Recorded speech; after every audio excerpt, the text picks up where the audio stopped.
Sejarah lumpur lapindo berawal dari semburan lumpur panas yang pertama kali muncul dari lokasi pengeboran minyak sumber Banjar Panji 1 di Desa Renoknongo, Kecamatan Porong, Sidoarjo. Peristiwa itu terjadi pada 29 Mei 2006. Sumur ini dikelola oleh PT Lapindo Brantas, anak usaha dari PT Energi Mega Persada. Sejak itulah, bencana ini lebih dikenal publik sebagai lumpur lapindo. Penyebab lumpur lapindo masih menjadi bahan perdebatan hingga saat ini.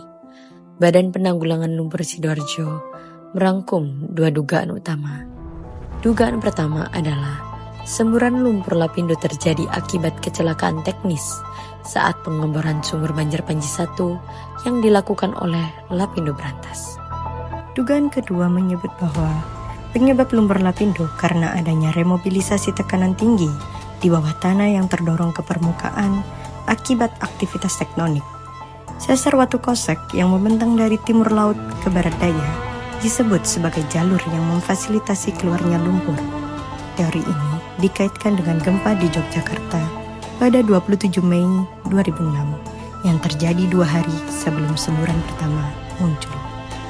Semburan lumpur lapindo pun perlahan menenggelamkan kawasan permukiman di 3 kecamatan, yakni Porong, Tenggulangin, dan Jabon. Berdasarkan data Badan Penanggulangan Lumpur Sidoarjo pada 2013, luas wilayah terdampak mencapai sekitar 601 hektar dalam kurun 7 tahun sejak awal semburan. Kurang lebih sebanyak 12 desa terdampak langsung oleh lumpur lapindo.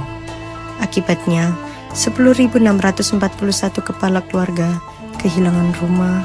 Selain itu, 11.241 bangunan dan 362 hektar lahan pertanian ikut tertimbun lumpur.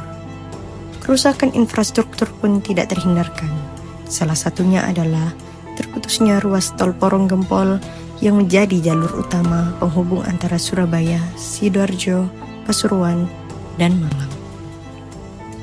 Hingga saat ini, semburan lumpur masih bisa disaksikan dari atas tanggul di titik 21 yang berada di Kelurahan Siring, Porong. Bagi masyarakat Porong dan sekitarnya, lumpur lapindo bukan sekedar bencana alam, tetapi juga bencana sosial. Puluhan ribu warga harus mencari tempat tinggal baru, serta mereka juga kehilangan mata pencahariannya. Ikatan sosial yang telah terbentuk selama puluhan tahun pun terputus, meninggalkan trauma yang mendalam. Namun di sisi lain, muncul bentuk adaptasi baru. Sebagian warga memanfaatkan kawasan lumpur sebagai objek wisata bencana dengan membuka jasa ojek kesemburan lumpur, warung, dan pemandu wisata lumpur lapindo. Dari tragedi itu, perlahan lahir ekonomi baru, ekonomi kreatif berbasis kenangan dan ketangguhan. Saya atas nama Pak Aksan dari Desa Jatirejo. Kalau sebelum lumpur menyembur, pekerjaan utama Bapak itu apa? Saya dulu sebelum ada semburan lumpur pas lapindo, saya dulu supir luar kota. Bagaimana perasaan Bapak melihat tempat yang dulu hijau sekarang menjadi daratan lumpur luas gini, Bapak? Sangat menyesal sekali dengan kejadian ini. Karena apa?